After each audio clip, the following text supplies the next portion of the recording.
ओम शांति 6 जून 2025 प्रातः मुरली बाबा कहउछंती मिठे बच्चे भविष्यतरे उच्चकूलरे जन्म नेबार आधार हेउछि पाठपढ़ा।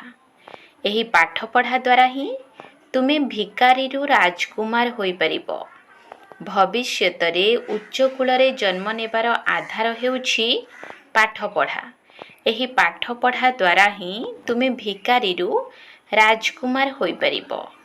प्रश्न, गोल्डन स्पून इन माउथ अर्थात मुखरे सुना चामच दुई प्रकार रे प्राप्त होई परिबो। किपरि?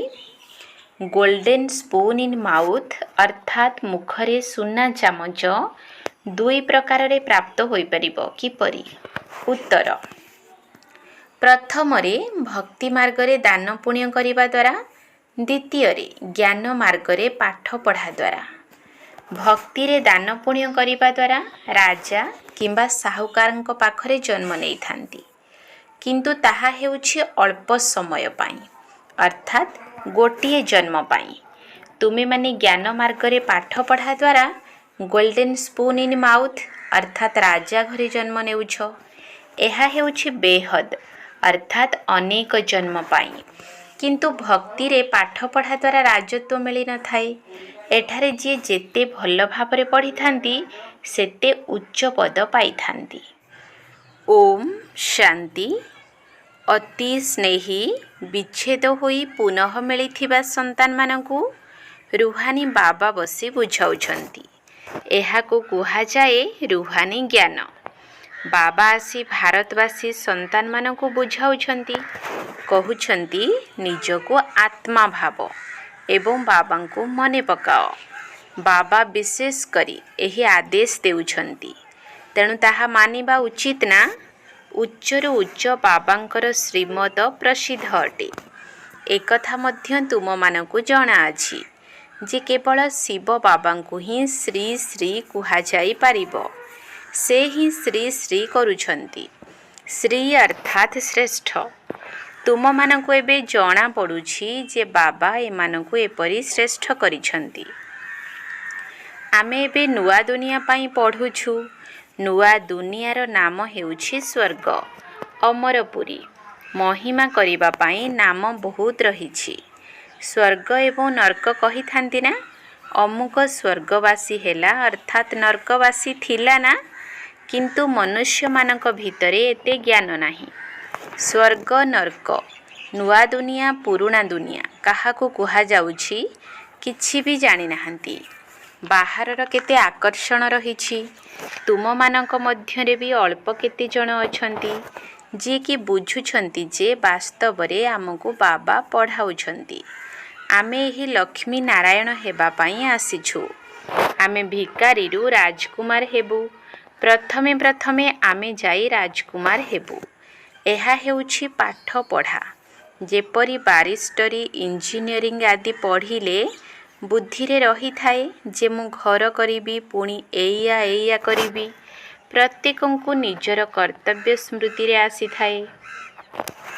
एही पाठ पढ़ा द्वारा तुमको जाई बहुत उच्च घरे जन्म नेबाकु हेबो। तेणु जिए जेते अधिक पढ़िबो सिए सेते उच्च घरे जन्म नेबो। राजा घरे जन्म नेई राजत्व करिबो। गायन मध्य रहिछि गोल्डन स्पून इन माउथ अर्थात मुखरे सुना चामच। प्रथमतः ज्ञान द्वारा एही गोल्डन स्पून इन माउथ मिली पारिबो अर्थात राजा घरे जन्म नेई पारिबो। द्वितीय रे जदि दान पुण्य भल भाबरे करिबो तेबे मध्य राजांक पाखरे जन्म मिलिबो, किंतु ताहा हेउछि अल्प समय पाई अर्थात गोटिए जन्म पाई। आउ एहा हेउछि अनेक जन्म पाई। प्रत्येक कथा को भल भाबरे बुझ। किछि बुझी न पारिले पचारि पार।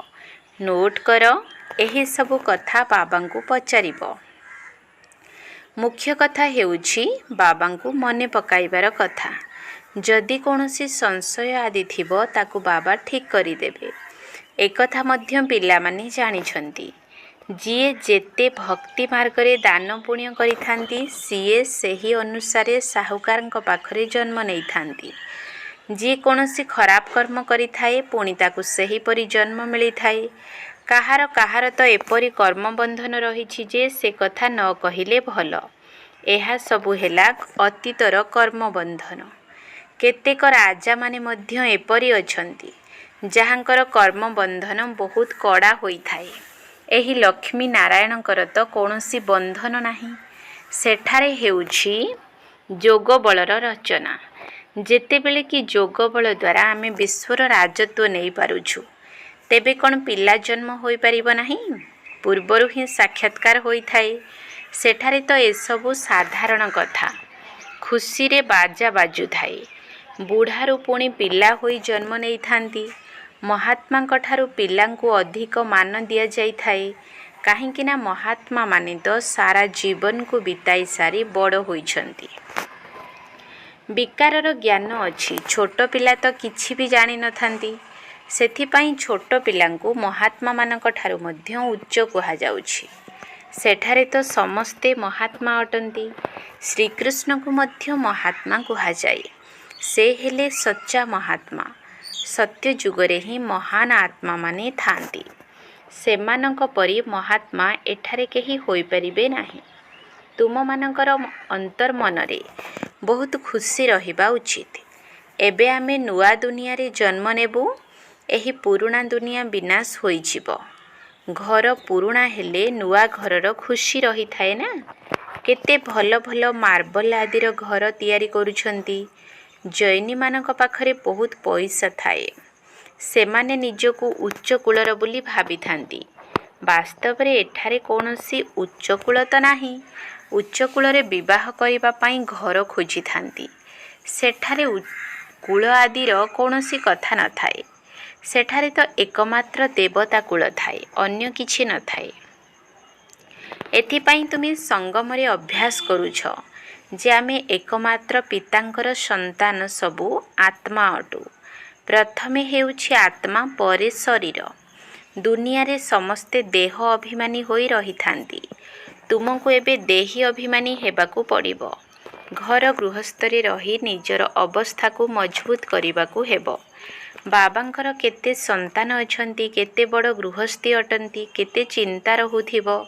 ୟାଙ୍କୁ ମଧ୍ୟ ମେହନତ କରିବାକୁ ପଡ଼ୁଛି। ମୁଁ କୌଣସି ସନ୍ନ୍ୟାସୀ ନୁହେଁ। ବାବା ୟାଙ୍କ ମଧ୍ୟରେ ପ୍ରବେଶ କରିଛନ୍ତି। ବ୍ରହ୍ମା, ବିଷ୍ଣୁ, ଶଙ୍କରଙ୍କ ଚିତ୍ର ମଧ୍ୟ ରହିଛି ନା। ବ୍ରହ୍ମା ହେଲେ ସବୁଠାରୁ ଉଚ୍ଚ। ତେଣୁ ତାଙ୍କୁ ଛାଡ଼ି ବାବା ଆଉ କାହା ଶରୀରରେ ଆସିବେ। ବ୍ରହ୍ମା କୌଣସି ନୂଆ ଜନ୍ମ ନେଇ ନଥାନ୍ତି। ଦେଖୁଛ ନା ୟାଙ୍କୁ କିପରି ପୋଷ୍ୟ କରୁଛି। ତୁମେ କିପରି ବ୍ରାହ୍ମଣ ହେଉଛ, ଏହି କଥାକୁ ତୁମେ ହିଁ ଜାଣୁଛ, ଆଉ କିଏ ଜାଣିବ? କହୁଛନ୍ତି ଇଏ ତ ଅଳଙ୍କାର ବ୍ୟବସାୟୀ ଥିଲେ, ୟାଙ୍କୁ ତୁମେ ବ୍ରହ୍ମା କହୁଛ? ସେମାନଙ୍କୁ କ'ଣ ଜଣା ଏତେ ବ୍ରାହ୍ମଣ ବ୍ରାହ୍ମଣୀ କିପରି ଜନ୍ମ ହେବେ? ଗୋଟିଏ ଗୋଟିଏ କଥାରେ କେତେ ବୁଝାଇବାକୁ ପଡ଼ୁଛି। ଏହା ବହୁତ ଗୁହ୍ୟ କଥା ଅଟେ ନା। ଏହି ବ୍ରହ୍ମା ହେଲେ ବ୍ୟକ୍ତ, ସେ ସୂକ୍ଷ୍ମଲୋକ ନିବାସୀ ବ୍ରହ୍ମା ହେଲେ ଅବ୍ୟକ୍ତ। ଇଏ ପବିତ୍ର ହୋଇ ପୁଣି ଅବ୍ୟକ୍ତ ହୋଇଯାଉଛନ୍ତି। ଇଏ କହୁଛନ୍ତି ମୁଁ ବର୍ତ୍ତମାନ ପବିତ୍ର ନୁହେଁ, ଏହିପରି ପବିତ୍ର ହେଉଛି। ପ୍ରଜାପିତା ତ ଏଠାରେ ହେବା ଦରକାର ନା, ନଚେତ୍ କେଉଁଠୁ ଆସିବେ? ବାବା ନିଜେ ବୁଝାଉଛନ୍ତି ମୁଁ ପତିତ ଶରୀରରେ ଆସୁଛି। ନିଶ୍ଚୟ ତାଙ୍କୁ ହିଁ ପ୍ରଜାପିତା କୁହାଯିବ। ସୂକ୍ଷ୍ମ ବଦନରେ କୁହାଯିବ ନାହିଁ। ସେଠାରେ ପ୍ରଜା କ'ଣ କରିବେ? ଇଏ ସ୍ୱତନ୍ତ୍ର ଭାବେ ପବିତ୍ର ହୋଇଯାଉଛନ୍ତି। ଯେପରି ଇଏ ବି ପୁରୁଷାର୍ଥ କରୁଛନ୍ତି, ସେହିପରି ତୁମେମାନେ ମଧ୍ୟ ପୁରୁଷାର୍ଥ କରି ସ୍ୱତନ୍ତ୍ର ଭାବରେ ପବିତ୍ର ହୋଇଯାଉଛ। ବିଶ୍ୱର ମାଲିକ ହେଉଛ ନା। ସ୍ୱର୍ଗ ଅଲଗା ଏବଂ ନର୍କ ଅଲଗା। ଏବେ ତ କେତେ ଖଣ୍ଡ ବିଖଣ୍ଡିତ ହୋଇଗଲାଣି। 5000 ବର୍ଷ ପୂର୍ବର କଥା, ଯେବେ କି ଏମାନଙ୍କର ରାଜ୍ୟ ଥିଲା। ସେମାନେ ପୁଣି ଲକ୍ଷ ଲକ୍ଷ ବର୍ଷ କହିଦେଉଛନ୍ତି। ଏହି କଥା ସେହିମାନେ ହିଁ ବୁଝିପାରିବେ ଯେଉଁମାନେ କଳ୍ପ ପୂର୍ବରୁ ବୁଝିଥିବେ। ତୁମେମାନେ ଦେଖୁଛ ଏଠାକୁ ମୁସଲମାନ, ପାର୍ସୀ ଆଦି ସବୁ ଆସୁଛନ୍ତି। ନିଜେ ମୁସଲମାନ ପୁଣି ହିନ୍ଦୁମାନଙ୍କୁ ଜ୍ଞାନ ଦେଉଛନ୍ତି। ଆଶ୍ଚର୍ଯ୍ୟ ଅଟେ ନା। ଧରିନିଅ କେହି ଶିଖ ଧର୍ମର ଅଟନ୍ତି। ସେ ମଧ୍ୟ ବସି ରାଜଯୋଗ ଶିଖାଉଛନ୍ତି। ଯେଉଁମାନେ ଅନ୍ୟ ଧର୍ମକୁ ପରିବର୍ତ୍ତିତ ହୋଇ ଯାଇଛନ୍ତି ସେମାନେ ପୁଣି ଦେବତା କୂଳକୁ ଫେରି ଆସିବେ। ବର୍ତ୍ତମାନ ଚାରା ଲାଗୁଛି। ତୁମ ପାଖକୁ ଖ୍ରୀଷ୍ଟିଆନ ପାର୍ସୀ ମଧ୍ୟ ଆସୁଛନ୍ତି। ପୁଣି ବୌଦ୍ଧୀମାନେ ମଧ୍ୟ ଆସିବେ। ତୁମେ ପିଲାମାନେ ଜାଣିଛ, ଯେତେବେଳେ ସମୟ ନିକଟତର ହେବ ସେତେବେଳେ ଚାରିଆଡ଼େ ଆମର ନାମ ବିଖ୍ୟାତ ହେବ। ତୁମେ ଗୋଟିଏ ଭାଷଣ କଲେ ତୁମ ପାଖକୁ ଢେର ଆସିଯିବେ। ସମସ୍ତଙ୍କର ସ୍ମୃତି ଆସିଯିବ ଯେ ଏହା ହେଉଛି ଆମର ସତ୍ୟ ଧର୍ମ। ଯେଉଁମାନେ ଆମ ଧର୍ମର ହୋଇଥିବେ ସେମାନେ ସମସ୍ତେ ଆସିବେ ତ ନିଶ୍ଚୟ ନା। ଲକ୍ଷ ଲକ୍ଷ ବର୍ଷର କଥା ନୁହେଁ। ବାବା ବସି ବୁଝାଉଛନ୍ତି, ତୁମେ କାଲି ଦେବତା ଥିଲ, ଏବେ ପୁଣି ଦେବତା ହେବା ପାଇଁ ବାବାଙ୍କ ଠାରୁ ସମ୍ପତ୍ତି ନେଉଛ। ତୁମେ ହେଉଛ ସଚ୍ଚା ସଚ୍ଚା ପାଣ୍ଡବ। ପାଣ୍ଡବ ଅର୍ଥାତ୍ ପଣ୍ଡା। ସେମାନେ ହେଲେ ଶାରୀରିକ, ତୁମେ ବ୍ରାହ୍ମଣ ହେଉଛ ଆତ୍ମିକ ପଣ୍ଡା। ତୁମେ ଏବେ ବେହଦ ବାବାଙ୍କ ନିକଟରେ ପାଠ ପଢ଼ୁଛ। ଏହି ନିଶା ତୁମର ବହୁତ ରହିବା ଉଚିତ। ଆମେ ବାବାଙ୍କ ନିକଟକୁ ଯାଉଛୁ, ଯାହାଙ୍କ ଠାରୁ ବେହଦର ବର୍ଷା ମିଳୁଛି। ସେ ଆମର ପିତା, ଶିକ୍ଷକ ମଧ୍ୟ ଅଟନ୍ତି। ଏଥିରେ କୌଣସି ଟେବୁଲ ଚେୟାରର ଆବଶ୍ୟକତା ନାହିଁ। ଏସବୁ ତୁମେ ଲେଖୁଛ, ତାହା ମଧ୍ୟ ନିଜର ପୁରୁଷାର୍ଥ ପାଇଁ। ବାସ୍ତବରେ ଏହା ବୁଝିବାର କଥା। ତୁମକୁ ପତ୍ର ଲେଖିବା ପାଇଁ ପେନସିଲ ଇତ୍ୟାଦି ଧରିବାକୁ ପଡ଼ୁଛି। ପିଲାମାନେ ବୁଝିବେ। ଶିବ ବାବାଙ୍କର ଲାଲ ଅକ୍ଷରର ଚିଠି ଆସିଛି। ବାବା ଲେଖୁଛନ୍ତି, ରୁହାନୀ ସନ୍ତାନମାନେ। ପିଲାମାନେ ମଧ୍ୟ ବୁଝୁଛନ୍ତି, ରୁହାନୀ ବାବା ସେ ସର୍ବୋଚ୍ଚ ଅଟନ୍ତି। ତାଙ୍କ ମତରେ ହିଁ ଚାଲିବାକୁ ହେବ। ବାବା କହୁଛନ୍ତି, କାମ ବିକାର ମହାଶତ୍ରୁ ଅଟେ। ଏହା ଆଦି ମଧ୍ୟ ଅନ୍ତ ଦୁଃଖ ଦେଇଥାଏ। ସେହି ଭୂତର ବଶୀଭୂତ ହୁଅ ନାହିଁ, ପବିତ୍ର ହୁଅ। ଡାକୁଛନ୍ତି ମଧ୍ୟ, ହେ ପତିତ ପାବନ। ତୁମକୁ ଏବେ ବହୁତ ଶକ୍ତି ମିଳୁଛି ରାଜ୍ୟ କରିବା ପାଇଁ, ଯାହାକୁ କେହି ଜିତି ପାରିବେ ନାହିଁ। ତୁମେ କେତେ ସୁଖୀ ହେଉଛ। ତେଣୁ ଏହି ପାଠପଢ଼ା ପ୍ରତି କେତେ ଧ୍ୟାନ ଦେବା ଉଚିତ। ଆମକୁ ରାଜତ୍ୱ ମିଳୁଛି। ତୁମେ ଜାଣିଛ ଆମେ କ'ଣରୁ କ'ଣ ହେଉଛୁ? ଭଗବାନ ବାଚନା, ମୁଁ ତୁମକୁ ରାଜଯୋଗ ଶିଖାଉଛି। ରାଜାମାନଙ୍କର ରାଜା କରାଉଛି। ଭଗବାନ କାହାକୁ କୁହାଯାଏ, ଏକଥା ମଧ୍ୟ କାହାକୁ ଜଣା ନାହିଁ। ଆତ୍ମା ଡାକୁଛି, ହେ ବାବା। ତେବେ ଜାଣିବା ଦରକାର ନା ସିଏ କେବେ ଏବଂ କେମିତି ଆସିବେ। ମନୁଷ୍ୟ ହିଁ ତ ଡ୍ରାମାର ଆଦି ମଧ୍ୟ ଅନ୍ତ ଏବଂ ତାର ସମୟ ସୀମାକୁ ଜାଣିବା ଦରକାର ନା। ଜାଣିବା ଦ୍ୱାରା ତୁମେ ଦେବତା ହୋଇଯାଉଛ। ତୁମକୁ ଜ୍ଞାନ ସଦ୍ଗତି ନିମନ୍ତେ ମିଳୁଛି। ବର୍ତ୍ତମାନ ହେଉଛି କଳିଯୁଗର ଅନ୍ତିମ ସମୟ। ସମସ୍ତେ ଦୁର୍ଗତିରେ ଅଛନ୍ତି। ସତ୍ୟ ଯୁଗରେ ସଦ୍ଗତି ହୋଇଥାଏ। ଏବେ ତୁମେ ଜାଣୁଛ, ବାବା ଆସିଛନ୍ତି ସମସ୍ତଙ୍କର ସଦ୍ଗତି କରିବା ପାଇଁ, ସମସ୍ତଙ୍କୁ ଜାଗ୍ରତ କରାଇବା ପାଇଁ। ଏଠାରେ କୌଣସି ସମାଧି ତ ନାହିଁ, କିନ୍ତୁ ଘୋର ଅନ୍ଧକାରରେ ପଡ଼ିଛନ୍ତି। ତାଙ୍କୁ ଜାଗ୍ରତ କରିବା ପାଇଁ ଆସୁଛନ୍ତି। ଯେଉଁ ପିଲାମାନେ ଘୋର ନିଦ୍ରାରୁ ଜାଗ୍ରତ ହୋଇଯାଉଛନ୍ତି, ତାଙ୍କ ଭିତରେ ବହୁତ ଖୁସି ରହୁଛି। ଆମେ ଶିବ ବାବାଙ୍କର ସନ୍ତାନ ଅଟୁ। ଆମର କୌଣସି ପ୍ରକାରର ଚିନ୍ତା ନାହିଁ। ବାବା ଆମକୁ ବିଶ୍ୱର ମାଲିକ କରୁଛନ୍ତି। ଏଥିରେ କାନ୍ଦିବାର କୌଣସି କଥା ନାହିଁ। ଏହା ହେଉଛି କାନ୍ଦିବାର ଦୁନିଆ, ତାହା ହେଲା ହର୍ଷିତ ରହିବାର ଦୁନିଆ। ସେମାନଙ୍କର ଚିତ୍ର ଦେଖ, କିପରି ଶୋଭନୀୟ ହର୍ଷିତ ମୁଖ ତିଆରି କରୁଛନ୍ତି। ସେହି ଚେହେରା ତ ଏଠାରେ ତିଆରି କରିପାରିବେ ନାହିଁ। ବୁଦ୍ଧି ଦ୍ୱାରା ବୁଝୁଛନ୍ତି, ୟାଙ୍କ ପରି ଅବିକଳ ଚେହେରା ଦେଖିବାକୁ ମିଳୁଛି।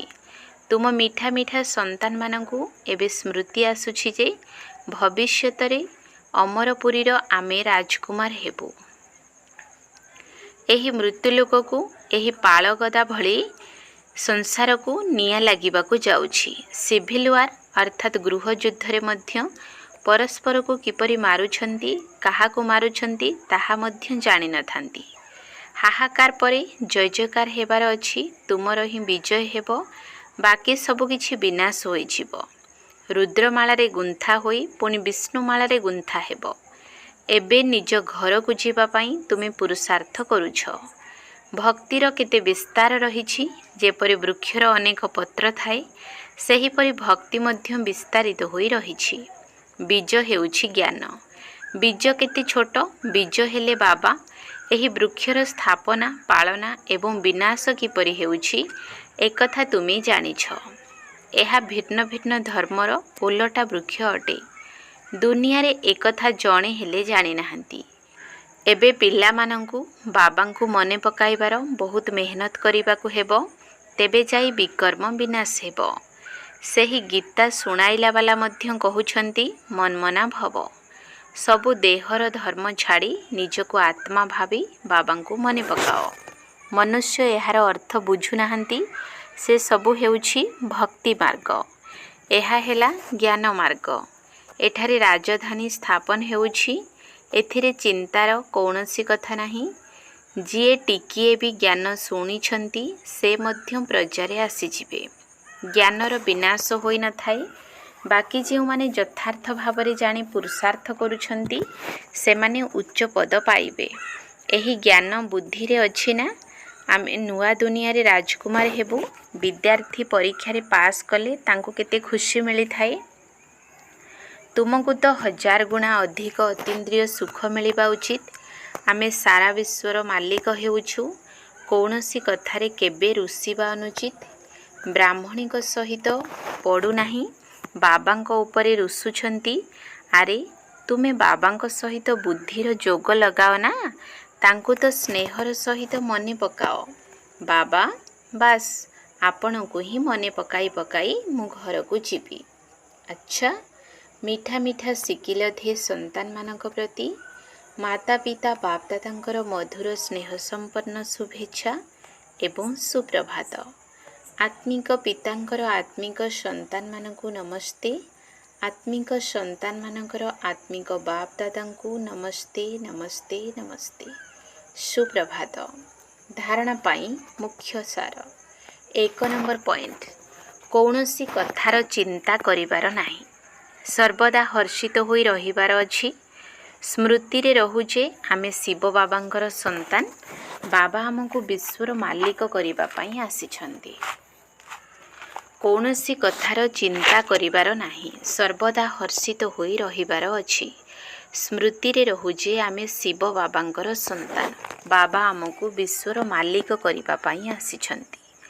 2 ନମ୍ବର ପଏଣ୍ଟ, ନିଜର ଅବସ୍ଥାକୁ ଏକରସ ଅର୍ଥାତ୍ ସ୍ଥିର ରଖିବା ପାଇଁ ଦେହୀ ଅଭିମାନୀ ହେବାର ପୁରୁଷାର୍ଥ କରିବାକୁ ହେବ। ଏହି ପୁରୁଣା ଘରଠାରୁ ମମତ୍ୱ ତୁଟାଇ ଦେବାକୁ ହେବ। ନିଜର ଅବସ୍ଥାକୁ ଏକରସ ଅର୍ଥାତ୍ ସ୍ଥିର ରଖିବା ପାଇଁ ଦେହୀ ଅଭିମାନୀ ହେବାର ପୁରୁଷାର୍ଥ କରିବାକୁ ହେବ। ଏହି ପୁରୁଣା ଘରଠାରୁ ମମତ୍ୱ ତୁଟାଇ ଦେବାକୁ ହେବ। ବରଦାନ, ମନନ ଶକ୍ତି ଦ୍ୱାରା ବୁଦ୍ଧିକୁ ଶକ୍ତିଶାଳୀ କରୁଥିବା ମାଷ୍ଟର ସର୍ବଶକ୍ତିବାନ ଭବ। ମନନ ଶକ୍ତି ଦ୍ୱାରା ବୁଦ୍ଧିକୁ ଶକ୍ତିଶାଳୀ କରୁଥିବା ମାଷ୍ଟର ସର୍ବଶକ୍ତିବାନ ଭବ।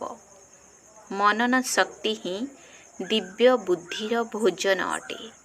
ଭକ୍ତି ମାର୍ଗରେ ଭକ୍ତମାନେ ଯେପରି ନିଜର ଇଷ୍ଟଙ୍କୁ ସ୍ମରଣ କରିବାର ଅଭ୍ୟାସୀ ଅଟନ୍ତି, ସେହିପରି ଜ୍ଞାନ ମାର୍ଗରେ ମଧ୍ୟ ସ୍ମୃତି ଦ୍ୱାରା ଶକ୍ତି ପ୍ରାପ୍ତ ହୋଇଥାଏ।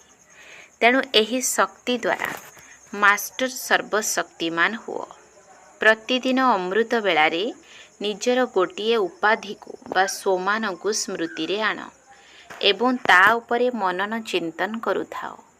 ତା ଦ୍ୱାରା ତୁମର ବୁଦ୍ଧି ଶକ୍ତିଶାଳୀ ହୋଇଯିବ ଏବଂ ଶକ୍ତିଶାଳୀ ବୁଦ୍ଧି ଉପରେ ମାୟାର ଆକ୍ରମଣ ହୋଇପାରିବ ନାହିଁ। ସେମାନେ କେବେ ବି ପରବଶ ହେବେ ନାହିଁ। କାହିଁକିନା ମାୟା ସର୍ବପ୍ରଥମେ ବ୍ୟର୍ଥ ସଂକଳ୍ପ ରୂପୀ ବାଣ ଦ୍ୱାରା ଦିବ୍ୟ ବୁଦ୍ଧିକୁ ହିଁ ଦୁର୍ବଳ କରିଦେଇଥାଏ। ତେଣୁ ଏହି ଦୁର୍ବଳତା ଠାରୁ ମୁକ୍ତ ହେବାର ସାଧନ ହେଲା ମନନ ଶକ୍ତି।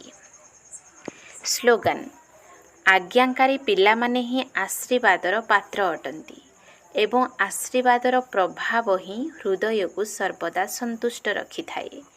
ଆଜ୍ଞାକାରୀ ପିଲାମାନେ ହିଁ ଆଶୀର୍ବାଦର ପାତ୍ର ଅଟନ୍ତି ଏବଂ ଆଶୀର୍ବାଦର ପ୍ରଭାବ ହିଁ ହୃଦୟକୁ ସର୍ବଦା ସନ୍ତୁଷ୍ଟ ରଖିଥାଏ। ଅବ୍ୟକ୍ତ ଇଶାରା, ଆତ୍ମିକ ସ୍ଥିତିରେ ରହିବାର ଅଭ୍ୟାସ କର ଏବଂ ଅନ୍ତର୍ମୁଖୀ ହୁଅ। ସର୍ବଦା ବେହଦ ଆତ୍ମିକ ଦୃଷ୍ଟି, ଭାଇ ଭାଇର ସମ୍ବନ୍ଧର ବୃତ୍ତି ଦ୍ୱାରା ଯେକୌଣସି ଆତ୍ମା ପ୍ରତି ଶୁଭ ଭାବନା ରଖିବାର ଫଳ ନିଶ୍ଚିତ ପ୍ରାପ୍ତ ହୋଇଥାଏ। ତେଣୁ ପୁରୁଷାର୍ଥରେ କେବେ ବି ଥକିଯାଅ ନାହିଁ, ନିରାଶ ମଧ୍ୟ ହୁଅ ନାହିଁ। ନିଶ୍ଚୟ ବୁଦ୍ଧି ହୋଇ ମୋର ପଣିଆର ସମ୍ବନ୍ଧଠାରୁ ଦୂରରେ ରହି ଶାନ୍ତି ଏବଂ ଶକ୍ତିର ସହଯୋଗ ଆତ୍ମାମାନଙ୍କୁ ଦେଇ ଚାଲ। ଓମ୍ ଶାନ୍ତି।